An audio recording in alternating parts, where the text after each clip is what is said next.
देखो, आज की वीडियो हाउस कंस्ट्रक्शन के रिलेटेड है।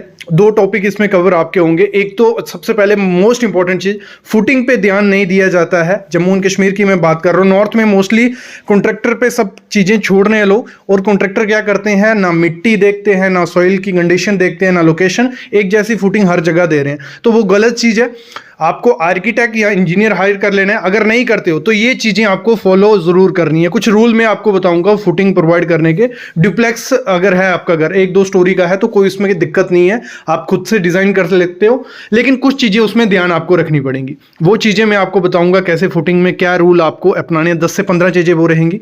फिर मैं एस्टिमेशन थोड़ा बताऊंगा, थंब रूल बताऊंगा, जो हर एक सिविल इंजीनियर के पास, एक ठेकेदार के पास होना चाहिए, कि आप लंप सम क्वांटिटी निकाल सको सीमेंट की, मटेरियल, कोई भी मटेरियल जो आपकी घर की कंस्ट्रक्शन में लगने वाला है। एक रफ एस्टिमेशन उसका भी हो जाता है आपको।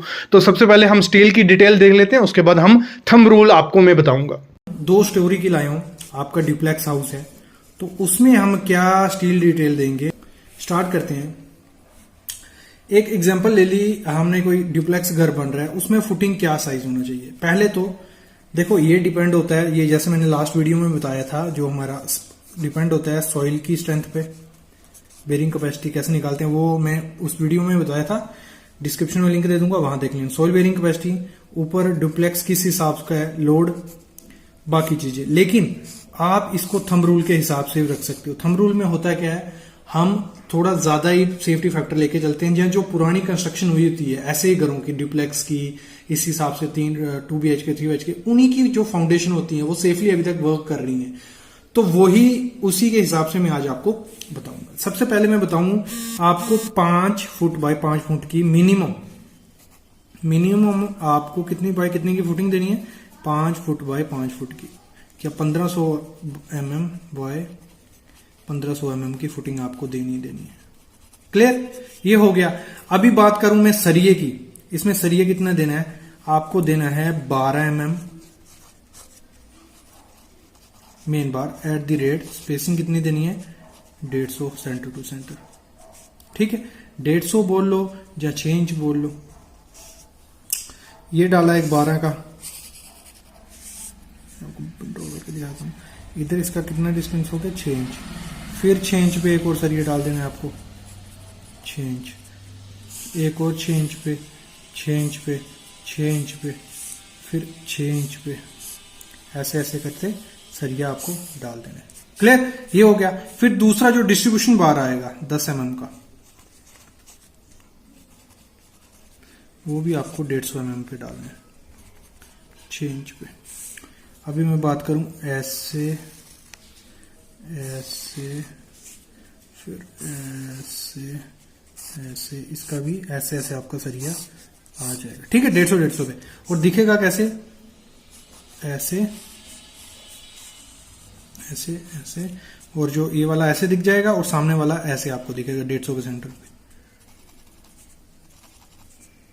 क्लियर। अभी हम बात करें इसमें ग्रेड की, तो आपको ग्रेड इसमें M25 करना ही करना है, M25 ग्रेड। ठीक है, उसकी 1:1:2 ग्रेड आपको इसमें यूज करना ही करना है। ये आ गया 1 रेशो की हमारा सीमेंट, 1 रेशो सैंड, और 2 रेशो आपको एग्रीगेट यूज करना है। इधर तक क्लियर हो गया। फिर आपको क्या करना है, जो कॉलम प्रोवाइड करना है, मिनिमम उसका size 1 feet, minimum 1 feet by 1 feet का, मतलब 300 mm बाय 300 mm का आपको कॉलम प्रोवाइड करना है। कितने पे, हर 4.5 मीटर पे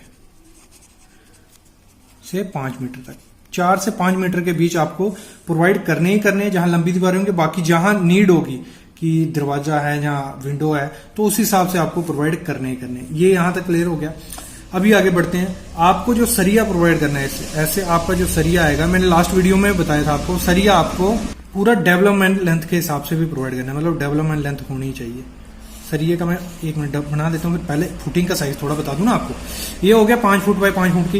अब आपको ऐसी फुटिंग देनी है, आइसोलेटेड ट्रेपेजोइडल। ये चीज याद रखना, ट्रेपेजोइडल, आइसोलेटेड ट्रेपेजोइडल फुटिंग देनी है आपको। आपको कभी भी, जैसे लास्ट वीडियो में बताया था, ऐसी मतलब बॉक्स, मतलब जो होती है फ्लैट फुटिंग, ऐसे कभी नहीं देनी है। उस वीडियो में बताया था क्यों नहीं देनी है। जैसे ही लोड पड़ेगा तो पंचिंग शेयर से ये फेलियर होने के चांसेस काफी होते हैं। कॉलम मतलब अगर किसी चीज को मैं ऐसे रखूं, ये फाड़ के निकल जाएगा ना, तो आपको आइसोलेटेड देनी है, ऐसे ऐसे जैसे मैं दिखा रहा हूं, मिस्त्री को बोल देना है। और इससे क्या होगा, लोड आएगा वो यहाँ आधा इधर डिस्ट्रीब्यूट हो जाएगा, वहां से सॉइल में चला जाएगा, यहाँ लोड आएगा आधा इधर से ऐसे होगा और सॉइल में चला जाएगा। आपको ये जो हाइट रखनी है, पहली ये रखनी है आपको 6 इंच, मिनिमम 6 इंच रखनी है। और ऊपर टोटल जो इंक्लाइड यहां से स्टार्ट करना है 1 फुट, वो आपका होना चाहिए। ठीक है, मतलब क्लियर पूरा हो गया इतना। ठीक है, यहां तक पता चल गया। अभी मैं बात कर रहा हूं सरिये की। सरिया आपको मैंने कहा डेवलपमेंट लेंथ के हिसाब से प्रोवाइड करना है। ये यहां अगर हम इधर से हमारी काउंट होगी डेवलपमेंट लेंथ, यहां से लेके यहां तक 50D, कितना 50D, यहां से लेके यहां तक। और ये वाला मिनिमम आपको 1 फीट या 300 mm आपको रखना ही रखना, ये वाला क्लियर। ये ठीक है, ये इतना आपको क्लियर हो गया। और 50D कैसे हो गया, अगर हम इस कॉलम में आपको क्या सरिया प्रोवाइड करना है, 16 का, ये 16 का, ये 16 का, ये 16 का, ये 16 का। और स्टीरअप आपका ऐसे कुछ आ जाएगा, ऐसे स्टीरअप आ जाएगा। और ये आपकी जो लेंथ हो जाएगी कितनी हो जाएगी, 800 mm, मतलब 2.6 फीट। ठीक, इतना क्लियर हो गया आपको। और जो स्टीरअप आपको यहां प्रोवाइड करना है कॉलम में, वो आपको 8 mm का सरिया प्रोवाइड करना है, कितना 8 mm का। और मेरे को काफी पूछते भी हैं सर फुटिंग का, ये तो क्लियर कर दिया। अगर हमें कौन सी कंपनी का स्टील यूज करना है, तो आपको टाटा स्टील यूज करो, टाटा 550D। ये स्टील अगर आपको मिलता है वहां पे, एक वीडियो में इस पे लाने वाला हूं जिसमें मैं पूरा टाटा का क्लियर करूंगा कैसे लेंथ वाइज, क्योंकि इसका लेंथ वाइज आता है तो थोड़ा महंगा पड़ता है। तो कुछ बोलते हैं सर थोड़ा महंगा पड़ रहा है, लेकिन महंगा नहीं पड़ता है। क्यों नहीं पड़ता है, क्योंकि ये अपनी जो ट्रांसपोर्टेशन का खर्चा फ्री में देते हैं, तो वो इंक्लूड हो जाता है, क्योंकि बाकी कंपनी ट्रांसपोर्टेशन खुद देनी पड़ती है उसमें, तो वो उसमें उनका पैसा चला जाता है। ये क्लियर हो गया। अभी हमें डेप्थ की बात करें कि हमें डेप्थ कितनी रखनी है, वो आपको रखनी है 5 से 6 फुट। मतलब डिपेंड करता है सॉइल पे। अगर आपकी सॉइल पत्थर वाली है, मतलब जिसमें थोड़े थोड़े पत्थर हैं, मिट्टी है, दोनों है, तो आप 5 फुट रखो, कोई दिक्कत नहीं है। ठीक है, अगर है आपकी वो कोइजबलेस सॉइल, मतलब काली मिट्टी है, लाल मिट्टी है, तो फिर आपको 6 से 8 फीट आपको नीचे जाना पड़ेगा, क्योंकि सेफ रहता है, क्योंकि सेटलमेंट के चांसेस काफी होते हैं। नहीं तो दिक्कत क्या आएगी बाद में, अगर आप 5 फुट दे दोगे, सेफ भी रहेगी, कभी कभार रह जाती है, तो सेटलमेंट के चांसेस काफी होते हैं। जैसे ही सेटलमेंट होगी, आपके घर में क्रैक्स दिखना स्टार्ट हो जाएंगे छोटे छोटे। वो अभी नहीं, 1 साल 2 साल 3 साल 4 साल बाद वो दिखना स्टार्ट हो जाएंगे। उससे भी बचने के लिए आपको प्लिंथ प्रोटेक्शन प्रोवाइड कर देना है। जैसे ये फुटिंग कंप्लीट होगी ना, घर के चारों तरफ आपको 2-2 फुट दीवार, ये घर आ गया ना आपका, ये घर पूरा कंप्लीट हो गया, इधर 2 फुट, इधर 2 फुट, 1 फुट भी होगा बहुत है, 2 फुट लेके चलो। ये 2 फुट आपको चारों तरफ कंक्रीट करवा देना है कि कहीं से भी पानी घुसे नहीं, घुसेगा फाउंडेशन बैठने के चांसेस काफी ज्यादा रहते हैं। अगर आप सोच रहे हो घर की कंस्ट्रक्शन करनी है और मटेरियल कितना लगेगा, सीमेंट की बात करें, सैंड की या एग्रीगेट की, तो आज मैं आपको सिखाऊंगा कि कैसे आप इजिली एस्टिमेट कर सकते हो कि आपको स्टील कितना लग रहा है, पेंट कितना लगेगा, फ्लोरिंग की कितना एरिया होने वाला है। क्योंकि जब भी ठेके पे भी देते हो तो आपको थोड़ा आइडिया हो जाएगा कि आपकी कंस्ट्रक्शन कॉस्ट कितनी होने वाली है। तो एग्जांपल ले ली मैंने, 1000 स्क्वायर फीट का हमारा घर है। तो बेसिकली आज जो 2020 में अभी लॉकडाउन की वजह से भी, तो पहले 800 से 900 पर स्क्वायर फीट में घर बन जाता था।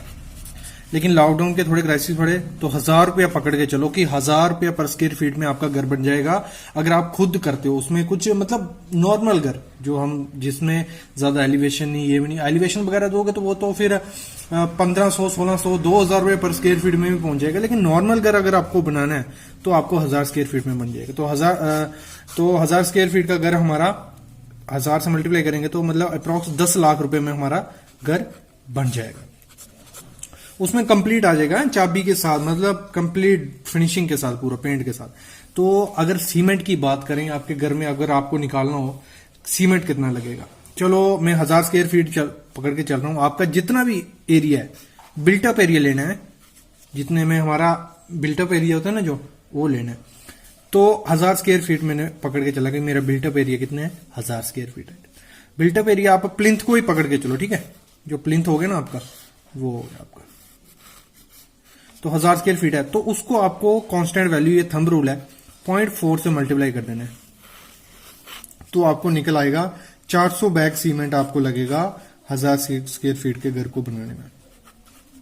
अगर आपको यहां 2000 स्क्वायर फीट होता, 2000 इंटू 0.4 करते हम, तो लगा लो 800 बैग आपको घर बनाने में लग जाते। ठीक है, ये एक अप्रोक्स वैल्यू है, थंब रूल से हम निकाल सकते हैं, आप खर्चा निकाल सकते हो पहले ही। फिर अगर देखो हमें पता चल गया 800 बैग लगने वाला है, अगर बात करेंगे सीमेंट पे कितना खर्चा होगा, फिर तो 800 इंटू हमारा सीमेंट का बैग लगा लो 400 रुपए का आ रहा है। ठीक है, तो जो भी आपका वैल्यू आएगा आप इजीली निकाल दोगे कि आपका 32,000 या 34,000 रुपया आपका इस पे सीमेंट पे लगने वाला है। फिर हम सैंड की बात करें, अगर 1000 स्क्वायर फीट में चल रहा हूं बिल्टअप एरिया लेके, तो आपको कांस्टेंट वैल्यू क्या मल्टीप्लाई करनी है हमेशा, 0.816, तो इससे आपको निकल आएगा, इसको मल्टीप्लाई करेंगे दोनों को, तो हमारा निकल आया 816 टन हमारा सीमेंट सैंड लगने वाला, सॉरी सैंड लगेगी। और अगर हम इसको क्यूबिक मीटर में करें तो 51 m³ हमारा सैंड उसमें लगेगी। फिर हम बात करते हैं एग्रीगेट की, कि एग्रीगेट की कैसे निकालेंगे, कि हमारा 1000 स्क्वायर फीट का घर है, उसमें एग्रीगेट कितना लगने वाला है, 1000 इंटू 0.608 से आपको मल्टीप्लाई करना है, तो आपको मिल गया 608 टन हमारी कितनी एग्रीगेट उसमें लग सकता है। ये एक मतलब थंब रूल है, देखो इसके इर्द गिर्द ही आपकी वैल्यू रहेगी हमेशा। मतलब एक आपको अगर अंदाजा लगाना हो, अगर आप टेक्निकल पर्सन नहीं हो, नहीं निकाल सकते ड्राइंग के हिसाब से नहीं, लेकिन आप इस तरीके से एक अंदाजा रख सकते हो कि आपका एस्टिमेट इतना होने वाला है। क्योंकि देखो आप कभी भी ठेकेदार को पूछोगे, आपको पूछेगा कितना एरिया, तो एकदम से कैसे बोल देते हैं कि इतना लगेगा, क्योंकि उसने ये थंब रूल पकड़ के रखने, उसने पुराना घर बनाया कोई, उसमें इतना खर्चा आया था, फिर उसके बाद वैसा ही घर एक बनाया, उसमें इतना खर्चा आया था, फिर तीसरा बनाया, उसमें वैसा ही खर्चा आया था, तो उस तीनों का उसने निचोड़ निकाला कि मेरे को इतना खर्चा हो रहा है, इतना बच रहा है, तो इसलिए तो वही चीज है, यही थंब रूल होते हैं उनके पास, ठेकेदारों के पास। ये हो गया, ये हो गया, ये हो गया।